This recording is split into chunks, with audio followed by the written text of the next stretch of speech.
वाकई नरेंद्र मोदी के लिए बहुत बड़ा संकट आ गया है। राहुल गांधी ने आज जिस तरीके से प्रधानमंत्री नरेंद्र मोदी को खुला चैलेंज दिया है, क्या वाकई नरेंद्र मोदी इसको पूरा भी कर पाएंगे? या फिर जिस तरीके से राहुल गांधी नरेंद्र मोदी को चैलेंज दे रहे हैं, उनके लिए इधर कुआं और इधर खाई वाली स्थिति पैदा हो गई है।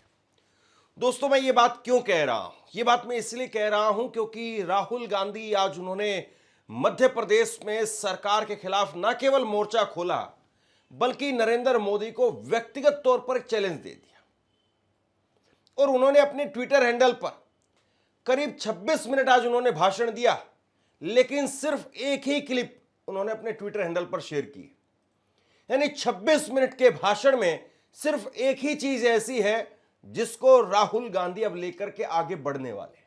सिर्फ एक चीज, और वो क्या है ये आप अपनी स्क्रीन पर देखिए। राहुल ने ट्वीट किया और ट्वीट करके कहा कि मोदी जी, खुली चुनौती है, इंडिया यूएस ट्रेड डील रद्द करके दिखाइए। अमेरिकी सुप्रीम कोर्ट ने ट्रंप के टैरिफ रद्द कर दिए हैं। दुनिया भर के देशों ने अपने समझौते रीनेगोशिएट कर दिए हैं। आप खामोश क्यों हैं?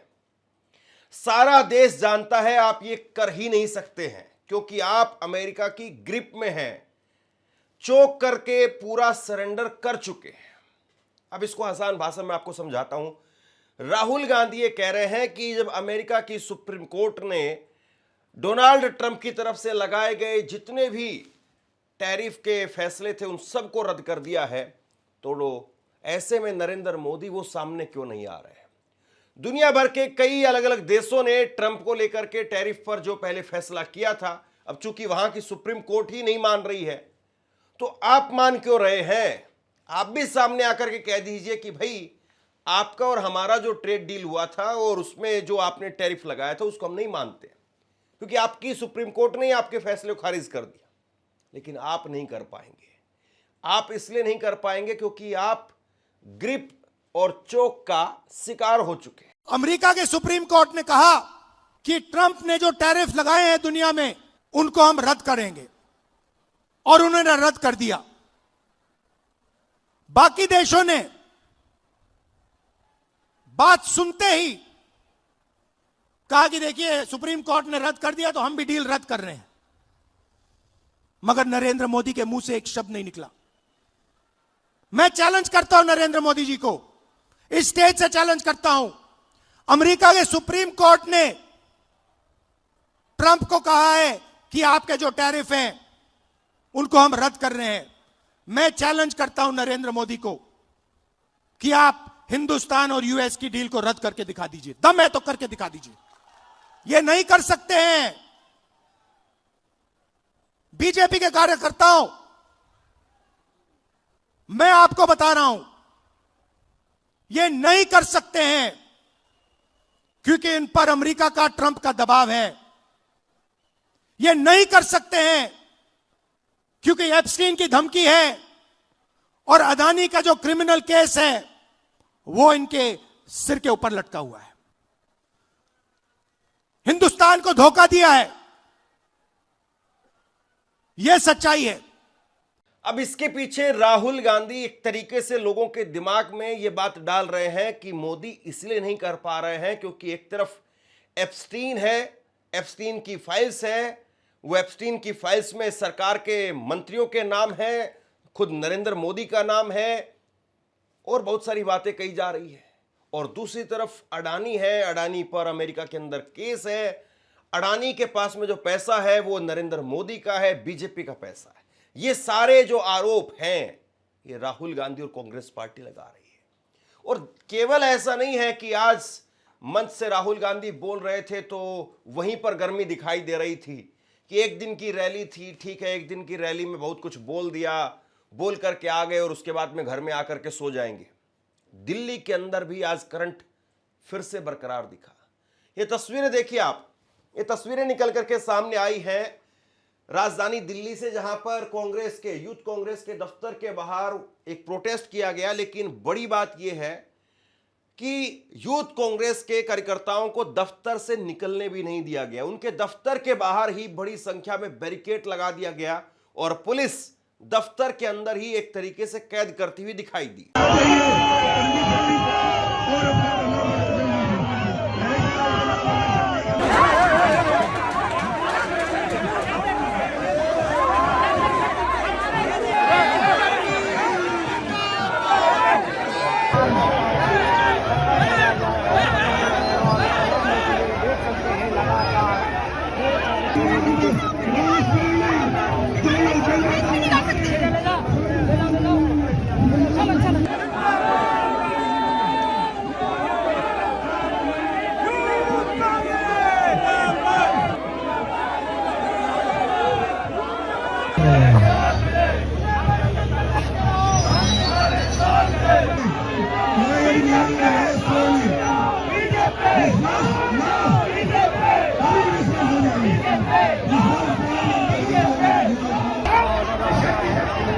अब अगर वाकई ये सब कुछ जारी रहा और वाकई अगर इसी तरीके से करंट नीचे तक पहुंचाया गया तो फिर नरेंद्र मोदी के लिए जरूर मुसीबत खड़ी हो सकती है।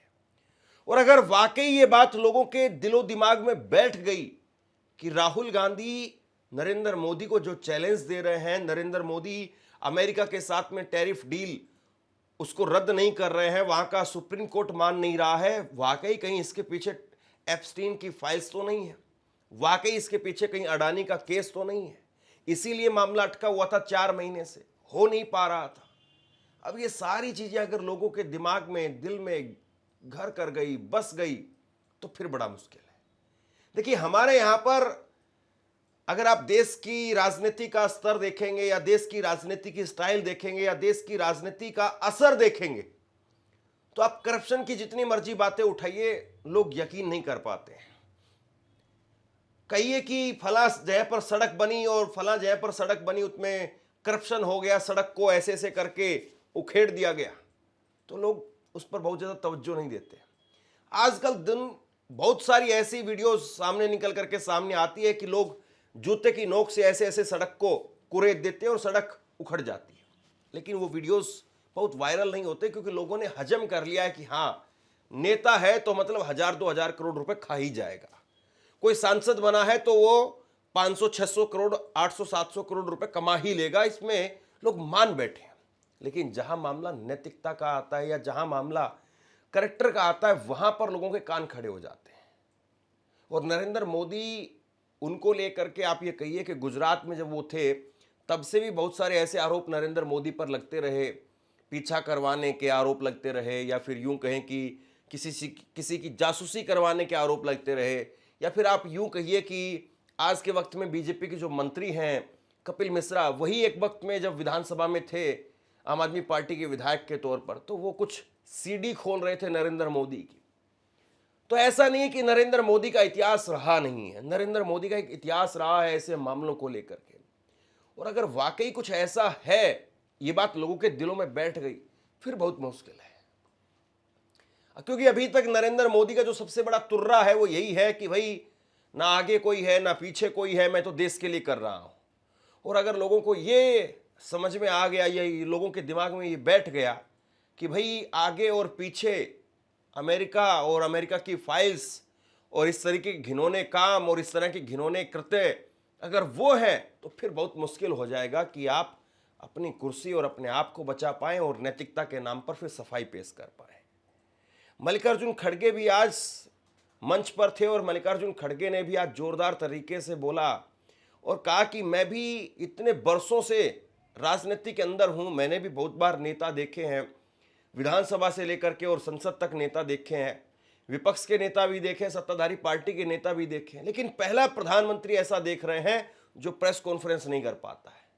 पहला प्रधानमंत्री ऐसा देख रहे हैं जो आंख से आंख मिलाकर के बात करने की हिम्मत नहीं कर पा रहा है। मैं कम से कम 60 साल से सियासत में हूं और 54 साल से मैं एमएलए एमपी बन के काम कर रहा हूं, लेकिन ऐसा प्राइम मिनिस्टर मैं कभी नहीं देखा जो अपने आप को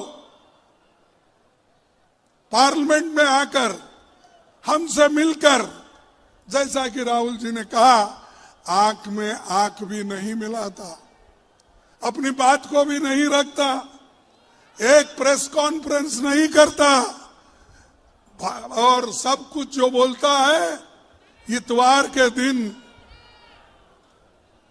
संडे के दिन मन की बात, और मंडे के दिन पार्लियामेंट में आने के लिए वो कभी तैयार नहीं है।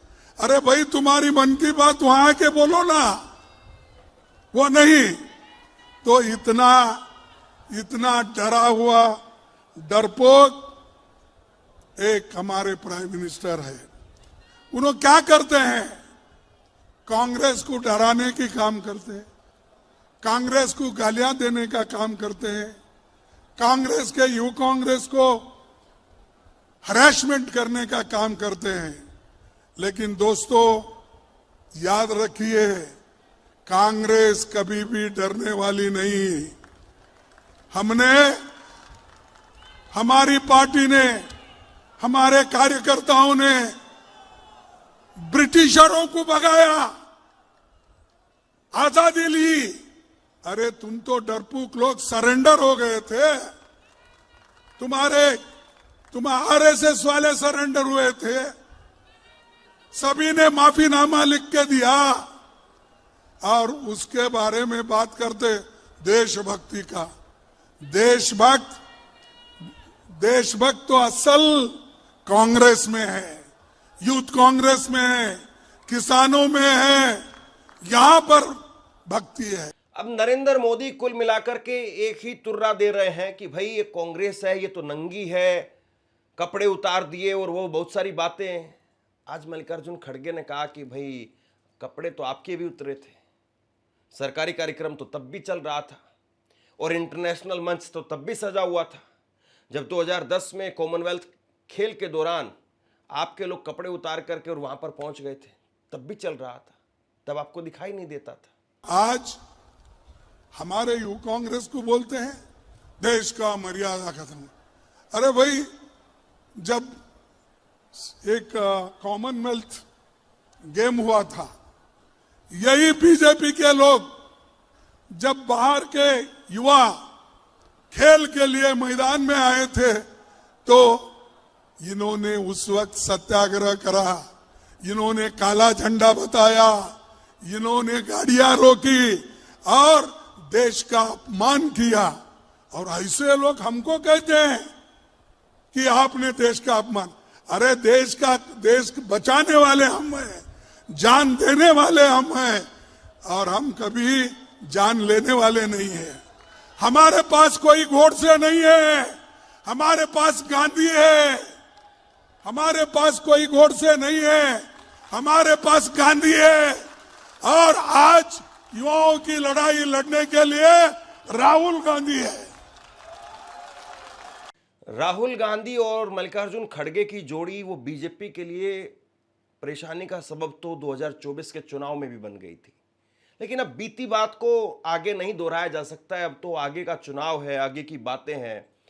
यूपी का चुनाव, बड़ा चुनाव वो सामने है, साल भर के अंदर वो चुनाव होना है। और ऐसे में ममता बनर्जी उससे पहले कितना कुछ बीजेपी को परेशान करेगी, किस तरीके से वहां पर बीजेपी अपना दांव चलेगी, वहां पर बीजेपी और टीएमसी का ही आमना सामना है। लेकिन इस बीच में अगर राहुल गांधी इस चीज पर स्टक कर गए हैं, यानी अटक गए हैं, और राहुल गांधी, उनका अगर राजनीतिक कैरियर आप उठा करके देखें तो उनकी राजनीति कुछ ऐसी रही है कि जिस मामले पर वो अटक गए या जिस मामले को उन्होंने पकड़ लिया तो बस पकड़ ही लिया। कहीं अटक गए, कहीं रुक गए तो बस रुक ही गए, वहीं पर बैठ गए। फिर बहुत मुश्किल है कि आप राहुल गांधी को वहां से हटा दें या उस मुद्दे से हटा दें। राहुल गांधी वो खड़े होकर के बोलते ही रहते हैं।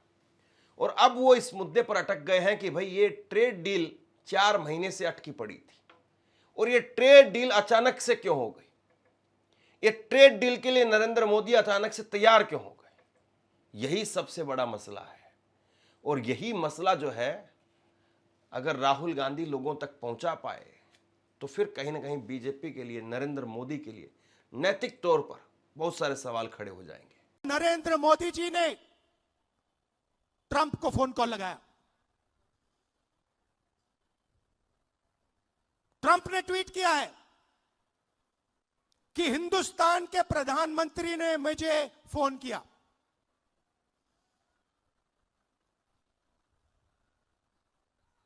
हिंदुस्तान के प्रधानमंत्री ने मुझे फोन किया और कह दिया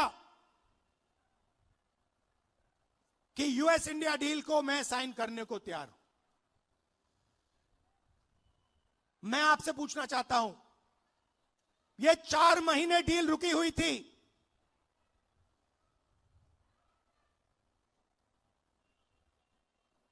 चार महीने यह डील रुकी हुई थी। लोकसभा से नरेंद्र मोदी भाग के गए। आप सबने टीवी पे देखा, भागते हुए गए। अगले दिन झूठा बहाना बनाया कि कांग्रेस पार्टी की महिलाएं उन पर आक्रमण करने जा रही थी। सच्चाई है कि प्रधानमंत्री पार्लियामेंट में नहीं खड़े हो पाए और फिर सीधा फोन लगा ट्रंप को। आप शिवराज चौहान जी से पूछिए, कृषि मंत्री हैं, क्या कैबिनेट ने निर्णय लिया? नहीं। राजनाथ सिंह जी से पूछिए, गडकरी जी से पूछिए, कैबिनेट से कुछ नहीं पूछा गया। सीधा प्रधानमंत्री ने फोन किया, कहा मैं डील करने को तैयार हूं। क्यों किया? 4 महीने कुछ नहीं हिला और फिर एकदम नरेंद्र मोदी जी ने फोन किया और हिंदुस्तान के किसानों को बेच दिया, हिंदुस्तान की गारमेंट इंडस्ट्री को बेच दिया, हमारा सारा का सारा डेटा अमेरिका को दे दिया। क्यों? 2 कारण है भाई और बहनों।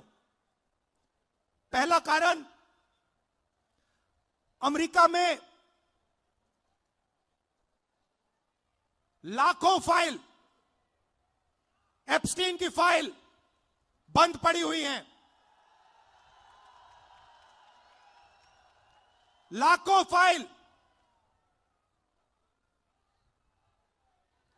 30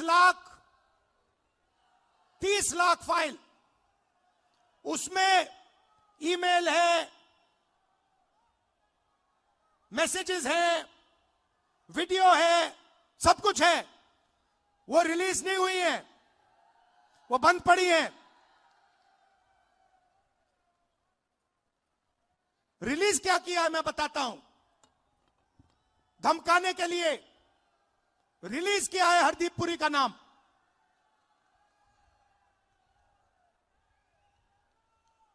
वो मैसेज है कि भैया अगर आपने हमारी बात सुनी नहीं तो फिर उन फाइलों में से माल निकलेगा।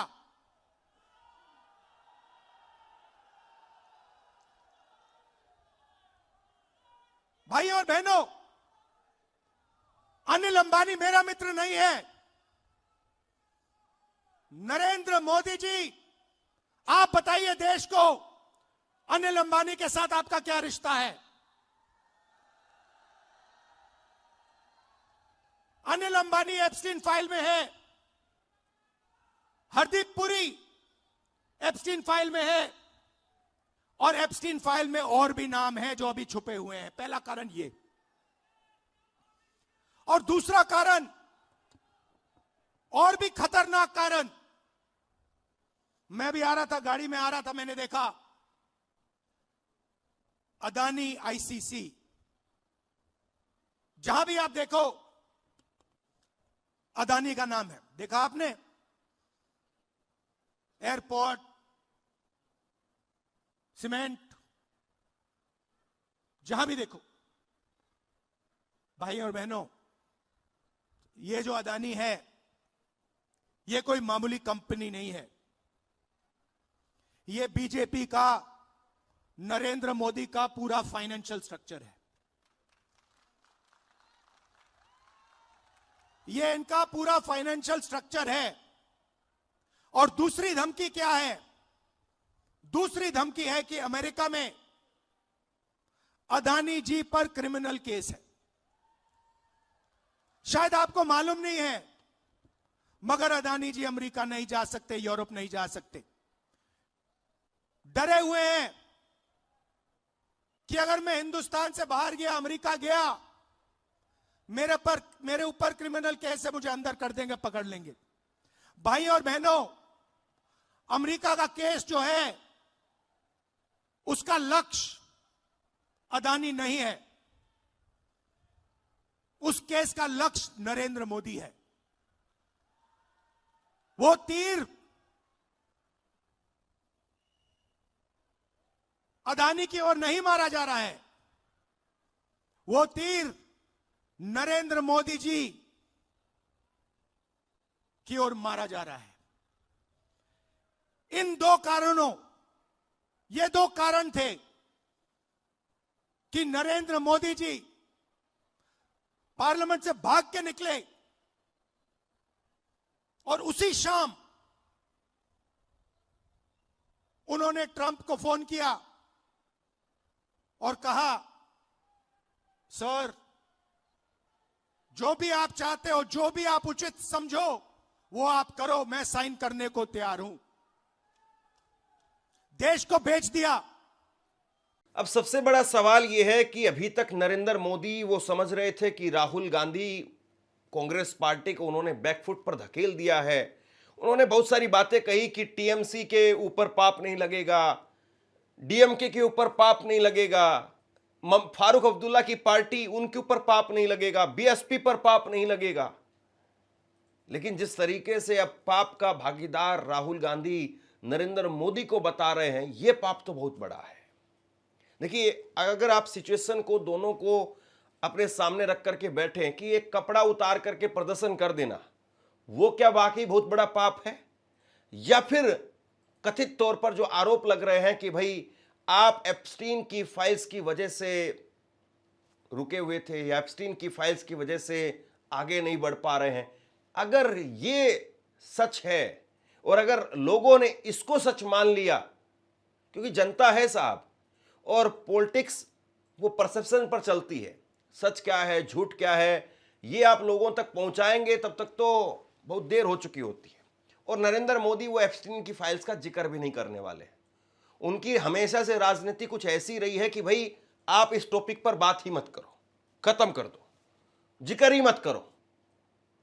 और उनको लगता है कि हम जिक्र नहीं करेंगे, बात नहीं करेंगे तो अपने आप मामला ठंडा पड़ जाएगा। लेकिन क्या हर बार ऐसा होगा? और बड़ा सवाल यह है कि इसको आप चौकीदार चोर की तरीके से भी इस्तेमाल नहीं कर सकते हैं, क्योंकि जब राफेल को लेकर के जब आरोप लगे थे, राफेल विमान को लेकर के, और इसलिए मैंने कहा करप्शन वाला मुद्दा कई बार पकड़ नहीं बना पाता है, लेकिन नैतिक तौर पर जो है मामला फंस जाता है। राफेल को लेकर के मोदी जी ने कहलवाना शुरू कर दिया था कि मैं भी चौकीदार, मैं भी चौकीदार।